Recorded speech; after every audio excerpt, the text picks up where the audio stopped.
Well, folks, I am at North Mason School District, and I have got a great opportunity to meet the new superintendent, Dr. Kristine Michael. How are you? I am great. I am so excited to meet you, too. So 19 days or so on the job. We're recording this here. You started on July 1st. And, well, welcome first to the community. Thank you. We are thrilled to be here. Tell me a little bit about how you got here. Okay, well, it's one of those roundabout kind of stories. So I moved here with my husband and my father-in-law, and I have grown children. They live in Chicago and Indianapolis, so they were not living in my hometown of Ohio anymore. And we have always come out to the Pacific Northwest, either to go to Olympic National Park or to visit my brother who lives in Sequim. And every time we're here, we say, why do we live in Ohio? Like, it's so beautiful out here. Uh-huh. And when we were here last September, I found out that they had a superintendent opening. And so I went and checked out the community a little more versus just driving through on the way to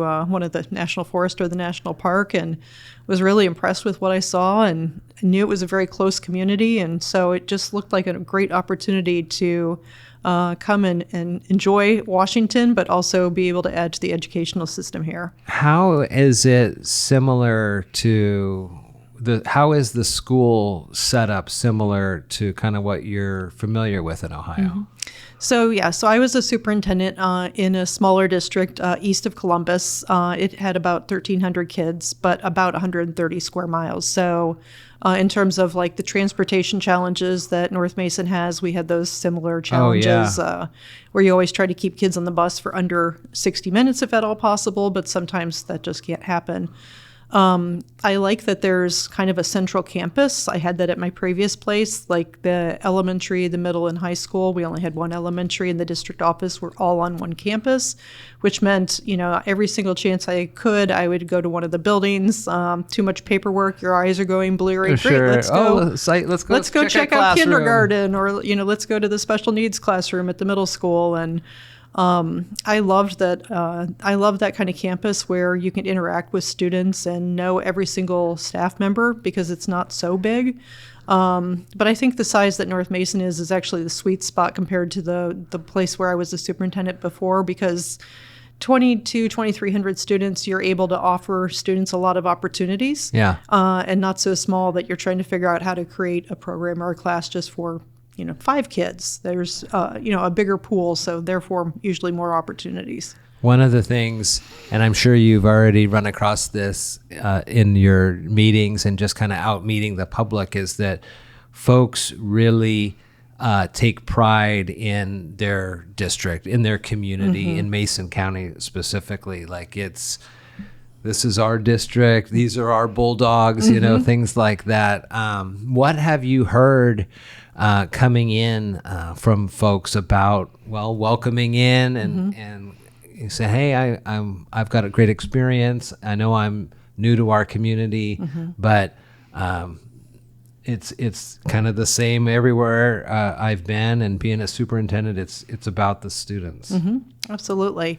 No, I've just heard, I will say every single person that we've met, my husband and I have just been so impressed that they're so friendly, whether it's somebody, chatting with you at the coffee shop window, and the whole coffee shop building is a whole separate thing because they do not have those in Ohio, where you can get coffee every 5 minutes. Everywhere you look, there's a place. It's great. But I think a lot of people talk about the pride they have in the buildings and the grounds and the programs, and how we have such great kids, and how hardworking they are, and how they try really hard to always get along with each other. I'm looking forward to meeting some students. I haven't actually met any physical students. Sure. So we're supposed to be doing that the first week of August. There's as you probably know, there's a student representative on the board, and we'll be adding a second one since our other one graduated. So I'm looking forward to getting to talk to some students. And one of the things that I loved about my previous job and being located so close to the high school is I was able to have a superintendent's advisory committee where I got to interact with the students once a month, and they're not usually very shy about telling you what they think is, what's going great, what's an opportunity to do something a little bit better. So I like that feedback. But I think that this is just a community that so many people have pride in. I'm coming from a district that you could trace families back, parents, grandparents, etc. So I was really excited that is the way it is here at North Mason as well, is that, oh yeah, my grandkids are here, or oh, my great-grandma used to live over there. And so I'm getting to really enjoy those family stories too and learn some of the history. Have you been around here for a winter? I interviewed in January. Okay, so I was here in January and February a little bit, but only, for a day here or there. I mean, it's beautiful year round. I just, I remember and know some of the struggles, and I'm sure you had the similar ones in Ohio when it comes to winter and the travel and the transit. Mm-hmm. We got a lot of elevation here. I just was thinking about that if you holiday here and then come here in September, but that's great. Yeah, no, I think, when I was here interviewing, I was waking up at midnight to do, snow cancellations back in Ohio. And so I'm used to some of those challenges, and it's dark when you go to work and it's dark when you come home, and it's just kind of gray and gloomy. I've been told it's a little bit more intense here in Washington, but you get used to it, and it's 93 and 90% humidity right now in Ohio, and it's rained more days than not. You're in store all seasons here. Just beautiful. It's going to be wonderful for you. Yeah. When you're talking and listening, and you have those impromptu coffee clatches at the local stores, what are you hearing about how the past and the education, and kind of to what's kind of your passion when it comes to education? Yeah. So I think my passion is I'm a huge advocate for public education, and I think it is really the great equalizer that exists in our society, and it's really important that we invest all our best resources in helping all students achieve whatever dream it is that they want for themselves.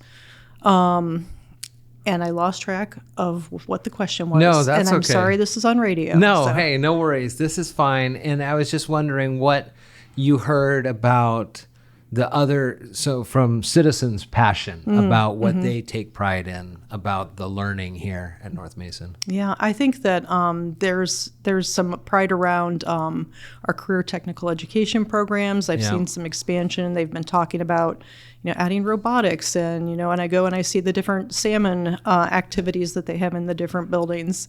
So the fact that there's such a close connection between the environment and the schools is something that people take a lot of pride in.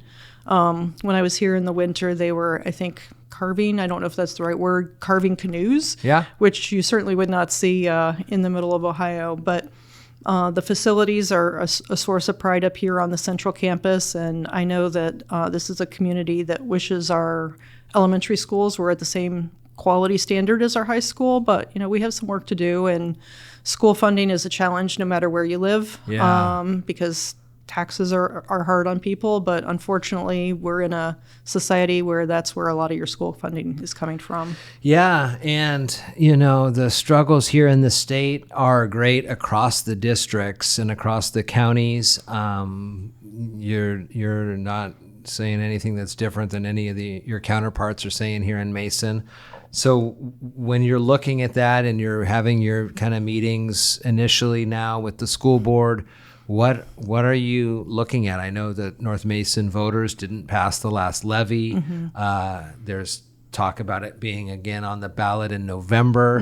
What are you kind of planning for? Preparing for in those situations? Yeah. So we have a citizens committee that started meeting the end of June. It was meeting weekly to really help advise the district leadership about, do we go back on the ballot in November? What does that look like when we go back? Are we going back exactly the same as we did last time? What can we do better? And so we are getting ready to talk to the board this evening about putting a levy initiative back on the ballot as a replacement levy.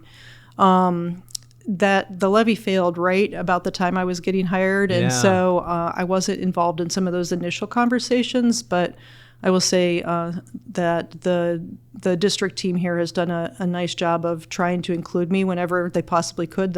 Actually, the time change worked in my favor, where my day could be done in Ohio and I could get on some meetings with them. Okay. Yeah.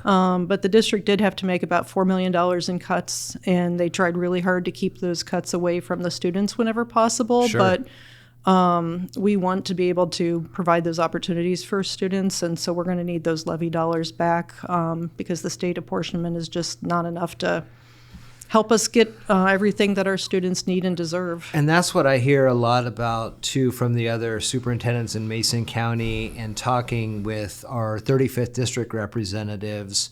I don't know if you've had a chance to meet Dan Griffey and Travis Couture and State Senator McEwen. They are very focused on education, and I talk with them during session about this a lot, about how they're looking at figuring out what the funding models will be and how the kind of the apportionments are not matching what the state funding is not matching, especially when it comes to the bills. You know, because a lot of people too, it's hard to kind of wrap your brain around the fact that every month you have a power bill and you have a water bill, and I think a lot of folks, for whatever reasons, feel like if you're a school district, you're part of the government, and somehow that's just like there is no bill. Right. But that's a huge portion of what it takes to keep these buildings running and keep the lights on and the air flowing and things like that. And so when it doesn't match, too, I don't know what the property values were like in Ohio where you were from, but here we don't have major property values. There's not a ton of housing. So those levy dollars, when it's per 1,000 or whatever, based on other communities in the state especially, it's hard pressed to kind of even make up some of those deficits. Yeah, so I think there's some things that are similar in terms of funding between Ohio. It was based on those extra dollars were based on property taxes, and we had to go to the vote and get levies passed or bond issues. Yeah. And again, I was coming from a district that had really no industry, so the property taxes really were on the back of our citizens. Most communities tend to have about 70% of the residents in a school district not have school-aged children. Yeah. So I think making sure that we find a way to help our senior citizens and our older people whose kids have maybe graduated really know the value of North Mason schools and help invite them in so that they can see these good things in action. I think that's work that I was doing there, and I'm going to need to continue that work here as well, not just as an opportunity to get to know the community, but also to help it be a little less abstract what those dollars are going for. Yeah. About 80% of most districts' money goes to staffing, and that includes, bus drivers, teachers, paraprofessionals, all really important. Every position is essential. The district, and I should say, I'm saying we because now I am, I'm that district too. But as a group, we had to make some cuts around one of our security personnel, which I would love to see brought back because safety and security of our students is the number one thing. We want all families to feel secure that when their students are coming to school, they're in a safe and loving environment, and that we have the procedures in place to ensure that we have those safety things. So this is a little off topic, but one of the things I first do when I got here was to walk around the buildings and try to really understand the procedures and policies we had around safety. Ohio had invested billions of dollars in school safety over the last 5 to 10 years, and so there are certainly some features that I'm used to having regarding security cameras and access to different online tools that kind of work together to help keep the environment safe that doesn't seem like we have here in North Mason. But I'm still in the evaluation process. As you said, it's like day 19. Yeah. But, I hope to be invited to, different community events and be able to meet the community where they are. whether that's a homeowners or a safe association. Like I got to go and have a luncheon at the hub last week, and what a great facility. They're great folks. Beth Gizzy there, she just does a wonderful job, and it really is, the tagline is that it's a hub, the senior, kind of the North Mason Senior Center area, but really so many people utilize that space. That's a definite good one to hook up with. And I know Sheriff Sperling is a wonderful advocate for things, and not being in an incorporated city up here, you'll rely heavily on the sheriff's office, and Deputy Colbinson does a lot of outreach in the North Mason schools, and so you have some really good advocates here that are passionate about what they do. So they'll definitely be good to talk with when it comes to those types of Absolutely. things. I actually got to meet the sheriff last week. I initially met him briefly at Allen Days, and then he and I had an opportunity to sit down and talk just about the county and the district as a whole, kind of start to build those relationships. I could tell that this is a community that's invested in itself right out of the gate within my first 2 weeks with the fires in Toonerville and over across the canal. Working with the Mason Fire District and the regional outreach from I'm sure I'm messing up some of the acronyms, but I said, you give me a tornado, I'm your girl. I know all the policies and procedures, but I'm still learning some of the acronyms around, natural resources and the fire department. But boy, everybody just came together, and we housed them at Hawkins Middle School, and we were so thankful that they came and helped us. Us being the greater community, but also that we could do something in return for them as well. So obviously those connected relationships between county commissioners, sheriff, again, like you said, we're not incorporated, so that partnership with the sheriff and these safety organizations will be huge to continue to make sure that they're nurtured and encouraged. That North Mason Regional Fire Authority with Bo as the chief, and Abe Gardner is a huge resource that does a lot of outreach, and they're kind of now combined campus with the sheriff's office up there, just up past the hub is a wonderful facility. And another advocate for education and learning is Commissioner Netherland, who's this commissioner district here. He's a wonderful asset when it comes to talking about those kind of things. So as you go out, and you kind of mentioned a couple of the things that folks who may not have been in education or in a classroom in a long time would see as a new thing, like the CTE, career and technical education. But also there's a lot of new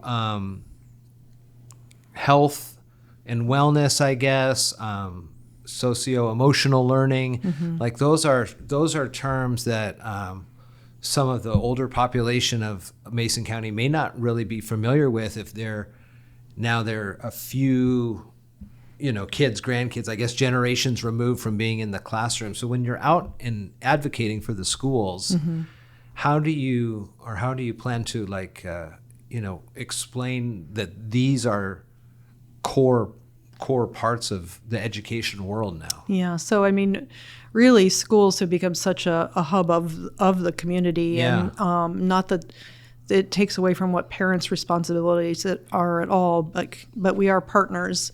But whether it's trying to ensure that students have good, strong character, just like when I was growing up, there were expectations around behavior and things that my teachers taught me that would help me be a better adult. But it's essential that we are looking at the child as a whole, because reading, writing, math, science, those basics are essential, but they're not the heartbeat of every single child. We also have children whose hearts and minds around arts and sciences and music, and we need to nurture the whole part of the child, and really try to teach them to be resilient learners so they can navigate really every single unknown situation they might encounter, or at least have some skills to be able to navigate those, because man, things are changing fast. Yeah. Like if you'd ever told me, 4 years ago that artificial intelligence would be, part of not everybody's, a lot of people's daily lives, I wouldn't have believed it. Sure. But I've watched it, put industries out of business, and teachers try to navigate like how does that work in their classroom? How can they use it for their own productivity, but also how can they use it in a way that's positive and productive for students as well? Without being kind of, I guess, knee-jerk reactions to these disruptions like AI, how do you be on the forefront of teaching these skills to be in kind of collaboration with the traditional learning, without going full bore into the AI is the future and we're not going to look at anything else, to kind of melding everything together? Yeah, I think it's kind of like when they started having only online textbooks probably a decade ago or so at this point. And it's important to know what the resources are. And I think most teachers tend to be very, very creative people, and they figure out ways to incorporate, whether it's something that is a technological change like online textbook, or being able to write on a PDF. It used to be just about like, how do you log on to the internet, and how do you get to the right website that's not full of fake information. Yeah. And it has certainly become much more. But I think that the majority of teachers are paying attention to student interests and looking for natural opportunities to expand their repertoire when it comes to teaching and keeping students engaged. And whether we like it or not, there is certainly some engagement that comes with the use of technology that sometimes can be, the hook between a student really being excited about the material and maybe, trying hard not to take a nap. Yeah. So, how do you work on and advocate or talk about like cell phone policies, social media use, cyberbullying, kind of those types of things? Where are you at on those? Yeah. I read a really powerful book last year called The Anxious Generation, which is really about how the use of cell phones really kind of rewired some of our teenagers' brains. Yeah. And it really went back to the beginning of when cell phones became something that were in not just everybody's pocket, but then all of a sudden it was high schoolers and middle schoolers and elementary schoolers. And part of the premise was just the unfettered access to information and adults out there in the world that we give to our students with when we give them a cell phone that is internet enabled is unlike anything else we do. And just the dichotomy between, like I was told, like you go outside and you play and you don't come back in until we either blow the whistle or until the lights or the street lights come or the on. street lights come on. And now, with stranger danger and some of those other things that we're aware of, we tend to be much more protective physically of where our students are located, but yet almost all students have access to a cell phone where Sure. they can access all kinds of things that probably would shock the majority of us. So I think that in terms of navigating it, and I'm trying to think, because I kind of started talking about my book. Do you mind telling me your initial question again? No, it was just like, how do you cell phone policies. Yeah, cell phone policy. How do you talk to the teachers about advocating for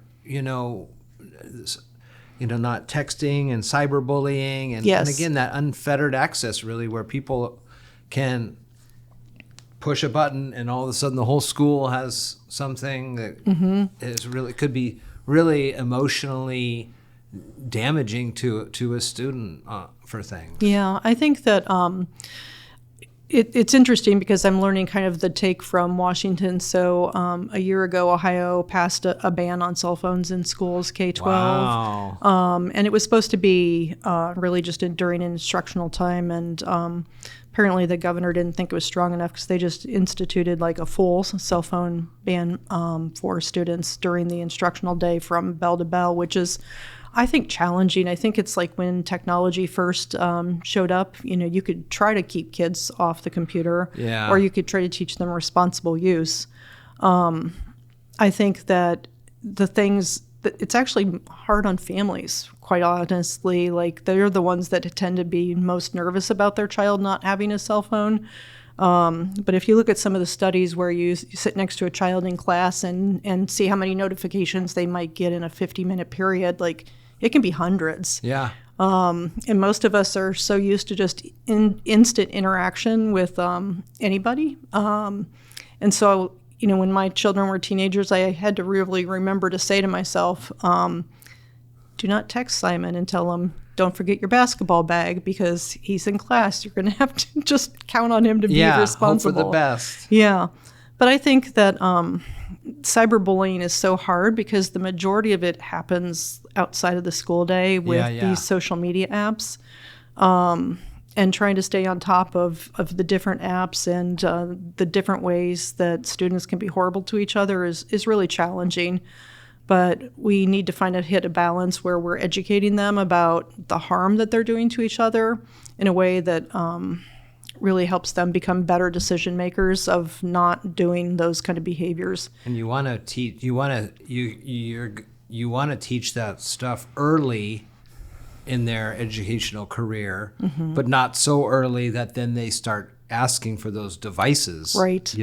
Early on. But it's kind of really, as soon as one kid in the group has one, it's really hard. It is really hard. The rest of the kids from saying, well, little Johnny, my buddy Johnny's got his phone or a watch that's enabled, and how come I can't have one? And without the parents really understanding kind of the brain development and what it means to get those notifications and the dopamine hits that the scientists all kind of relate to those types of notifications. It's a fine line. Yeah, it really is. And I think that it can be really challenging to help, because as adults, I think that especially older adults, while they might be on Facebook and they might be on some of these other social media sites, just the frequency that new social media things are popping up all the time and things that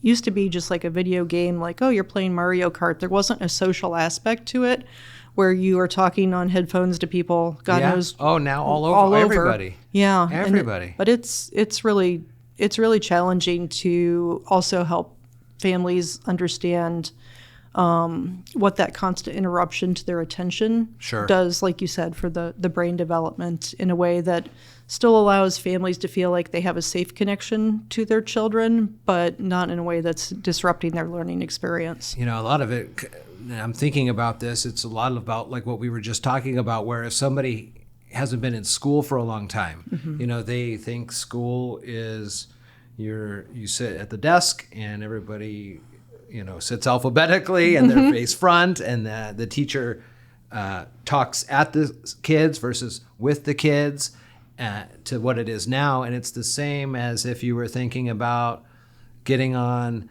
CompuServe or America Online early on in the internet days, versus how rapidly it's changed and the access and availability. That's amazing. Did you have any salmon or gooey duck at Allendale's?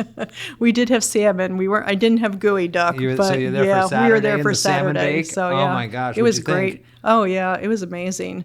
I love oysters and I love most seafood. Sometimes in Ohio you don't necessarily want to get the salmon, but it's a different story out here. For sure. Yeah, Anywhere you look, you can get great seafood here. Well, I am so happy to have met you and talk with you, and I look forward to more conversations throughout the school year. So whenever you have things you want to share with the community, I'm happy to come on up and have a chat. And welcome in. Thank you. You're here at a great time. And again, you'll find so many people are so invested. Everybody has kind of a different way to get there, but everybody wants the best for Mason County. Absolutely. And for the kids.